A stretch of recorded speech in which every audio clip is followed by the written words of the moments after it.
The South Today bulletin proudly brought to you in association with MoleMap, the skin cancer detection specialists.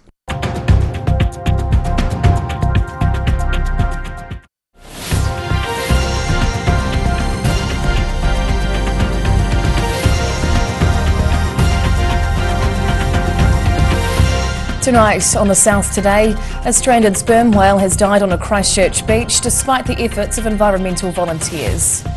Queenstown's council starts working on restoring a flood-damaged cemetery after heavy rain back in September. And thousands of craft beer enthusiasts fill Dunedin's stadium for a couple of days of food and drink.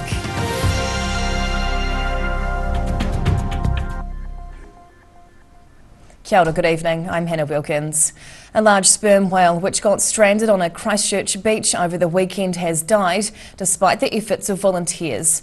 Dock officials deemed the nighttime beaching too dangerous for staff to help the stricken 15-metre-long marine mammal. This giant whale died after becoming stranded on the sandbar off South New Brighton over the weekend, despite the efforts of environmental organisations to rescue it.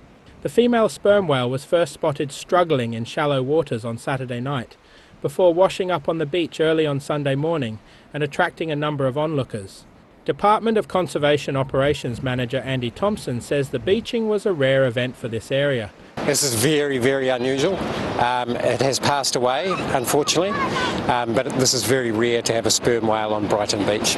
Thompson says a team had assessed the situation, but determined the chances of refloating the 15-metre-long whale were very slim, with the animal weighing around 40 tonnes. Sperm whales tend to come in because there's something wrong, and it's a really big animal, and dealing with an animal that size at night time is extremely dangerous. Thompson says they work closely with local iwi as they work to move the mammal and dig a burial site. Looking at honouring the whale by removing some of the tonga from the whale, and that will mean a jaw and teeth removal.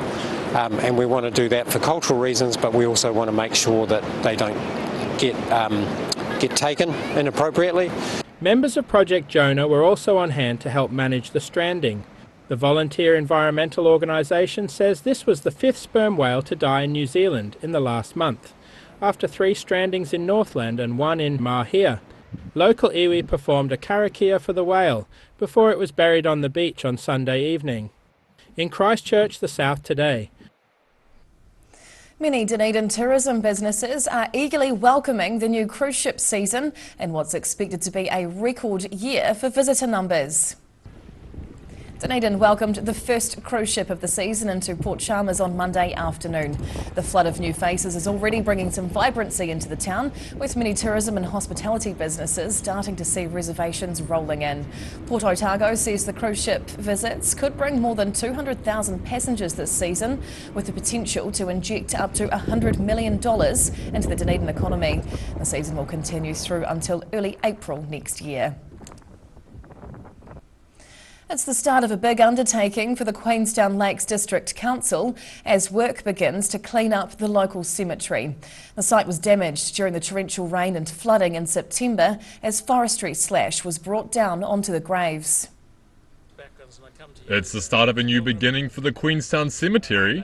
The Queenstown Lakes District Council hosting a ceremony on Friday morning to mark the beginning of a major restoration project. The event took place on Brighton Street in front of the damaged site caused by debris from forestry slash after heavy rain created a mudslip in late September. Initial work started in the month after the incident. A stream has already been diverted out of the cemetery and debris removed from further up Bob's Peak, making the site safe for both workers and machinery. That was to keep both the workers but also the rest of the cemetery space safe. We've done a lot of water mitigation. We had to get water channeled out of the cemetery and get the water management up the hill to go where we wanted it to go. The QLDC believes the cleanup will take around 2 to 3 months to complete, but are hoping to let people visit the grave sites of their loved ones by Christmas. Workers will first clear small chunks of silt and debris before a large crane is used to remove the larger logs littered around the cemetery. that will be the tool that we use to lift all of the largest debris up and out of the cemetery safely. In order to prepare for that, what we're doing is clearing the smaller debris, cutting down things as much as we can, and bagging it actually, so it's going to be a lot of material going into bags. Restoration work will begin once the debris is fully cleared. Stonemasons will be tasked with working on the headstones, restoring those that are damaged, and resetting them back to their original resting places. In Queenstown, the South Today. The Tour of Southland finished up at the weekend, with the week's relatively fine conditions meaning most riders completed the full race. But orange jersey holder Dan Gardner went into the final stage on Saturday afternoon with a very slim 15-second Tour lead. And for the first time over the week, the 100 remaining riders faced some of the crosswinds the Southland Cycle Tour is famous for. Those weather conditions saw the peloton stretch to the limit as rival teams tried to crack Gardner's advantage over the final furious blast home. Invercargill-born cyclist Nick Kirkazar was delighted to win the final stage in his home city, but hard work by Gardner's young teammates ensured he hung on to the leader's orange jersey. Pulled every trick out of the book, and in the end it just came down to grit, and the boys, they were on the front getting dropped back in again, and I was pulling turns, and yeah, it was a real epic Southland day out, and I'm so happy to pull it off. Auckland-based Gardner was the first Englishman since the late 50s to win the Tour of Southland race. He moved to New Zealand 2 years ago to follow Kiwi girlfriend and former cyclist Kate Whiteman. In Invercargill, the South Today. More than 12,000 keen drinkers gathered to share a drop over the weekend for the Dunedin Craft Beer and Food Festival. But one brewery is a little different from the rest, coming straight from the ground up, ditching the home setup and joining the big leagues. Taking a look at his own handiwork as Ollie Rudd steps up on a massive scale. The brewer won last year's homebrew competition with his Whitber, Jenny's Wit, and is now back amidst craft beer enthusiasts on the other side of the tap. He launched his own brewery, Rudhouse Brewing, at the Dunedin Craft Beer and Food Festival on Friday. The first time a homebrew winner has become a vendor at the popular event. To get up to a standard where I thought I was good enough, and I think we've got that now, so we're really happy to be launching, and it's been a plan for a few years. The annual two-day festival saw around 12,000 people through the doors of Forsyth Barr Stadium to try the tasty drops and delicious food on offer. The winner of the homebrew competition gets the chance to brew their creation alongside Emerson's brewery, showcasing the beverage at the Emerson stand for Beerfest. I was really pleased to win. I came second the year before, so I knew I was on the right track, but I was really chuffed to win. Nice surprise. Rudd says the key to being a good brewer is attention to detail, but claims the secret to his success is hard work and perseverance. In Dunedin, the South Today. Whai Yakane still to come on the South Today. A Central Otago festival brings the community together to celebrate different art forms, and hundreds of yellow ducks are cheered across the finish line in Wanaka.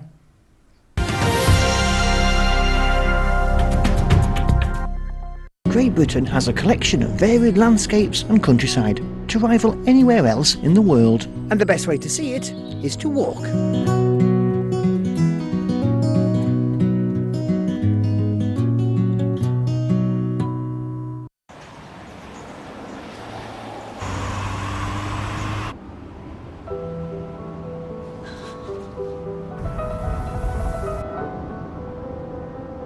Such a sweet girl.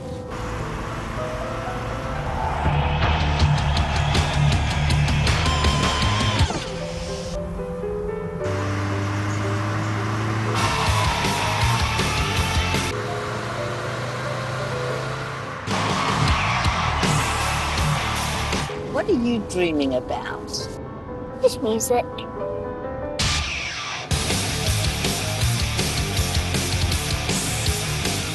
The Power of Dreams by Honda. If you're at risk of developing melanoma skin cancer, you owe it to yourself to have a mole map. Mole map is coming to your area. Phone today to make an appointment. It could save your life. A poorly maintained heat pump can lose up to 35% of its output. The Mr. Heat Pump Cleaner team are experts. Their specially developed chemical wash is totally biodegradable. Call Mr. Heat Pump Cleaner and get the job done by the professionals. Here at Age Concern Otago, we offer a range of services to support Otago seniors to age well with dignity and independence. We provide social work support, visiting service, health promotion and social activities. Check out what we have on offer at ageconcernotago.com.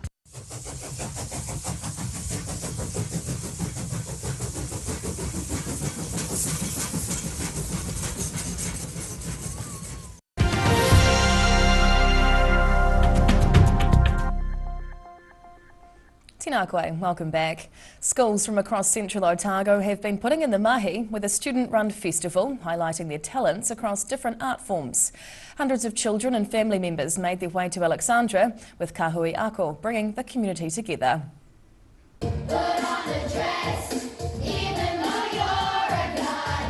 Taking centre stage for the final time as the Dunstan Kahui Ako Festival of the Arts wrapped up. The student-run festival came to an end on Wednesday in the Terrace School Hall after 2 weeks of performances from 8 different schools around the Dunstan region. Hundreds of parents and excited school children filled the hall to enjoy the wide range of talents in music, dance and kapahaka. So our Kahui Ako have our schools all working together collaboratively, basically to ensure better outcomes for students, and that's across a range of different ways that we do that. Students from primary school age through to high schoolers showcased their artistic talents on stage. Art workshops were also held over the fortnight-long festival, teaching 22 different art forms to the keen pupils, including a number of cultural activities. Kapahaka, with a different wānanga on mōtiatia and learning about te reo Māori board games. So there's been a huge range of workshops across the 2 weeks.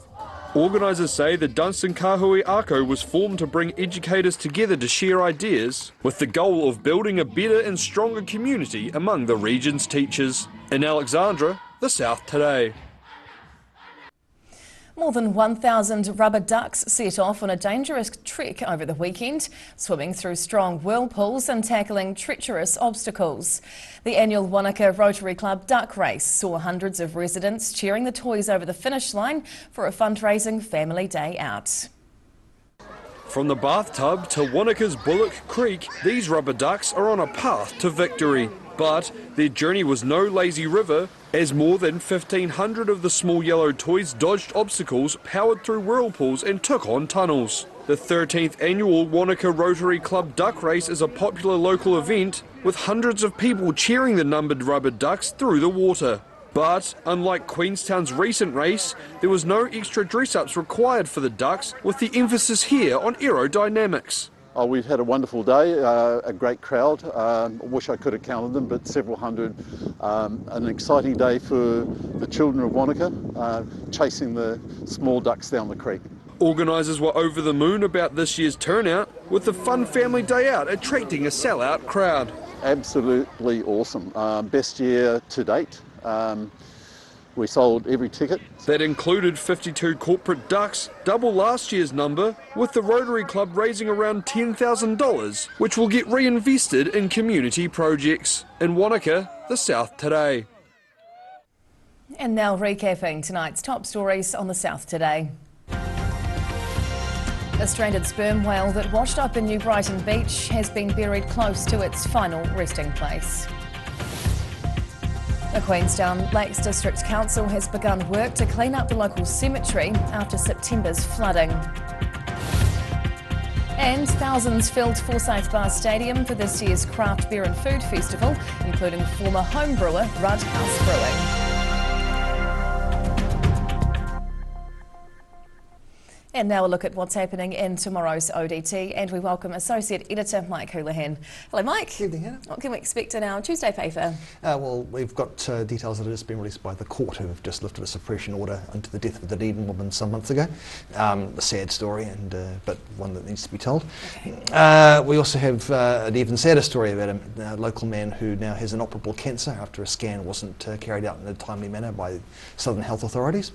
On a brighter note, it's Melbourne Cup Day tomorrow, and Jayla Kennedy, fourth generation jockey of her family to ride at Wigatui, will be riding on the course tomorrow. For what it's worth, I'd like Solcombe in the big race in Melbourne. Yes. And our travel section runs tomorrow, and our intrepid travel rider is in Rotterdam.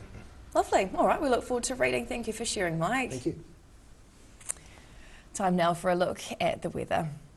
The South Today weather, proudly brought to you by MoleMap, the skin cancer detection specialists.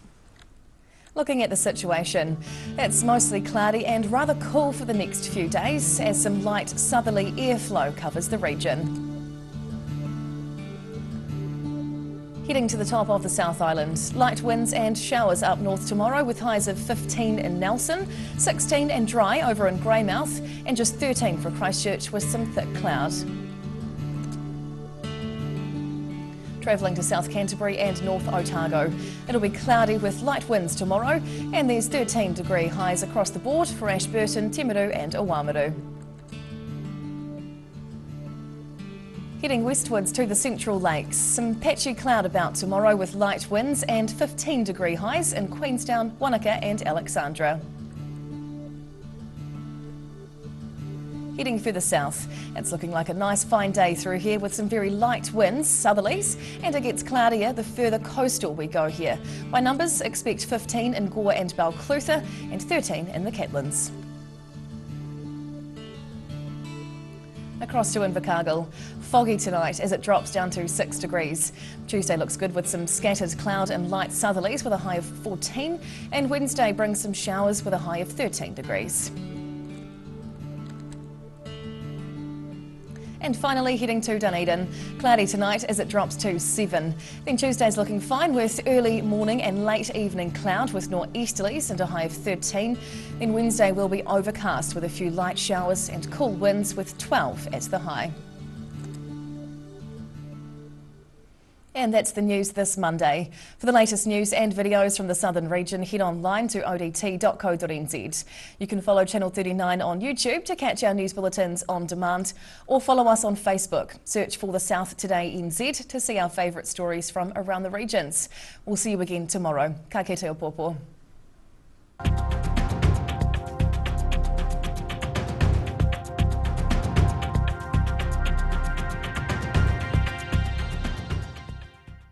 Public interest journalism funded through New Zealand On Air. The South Today Bulletin, proudly brought to you in association with MoleMap, the skin cancer detection specialists.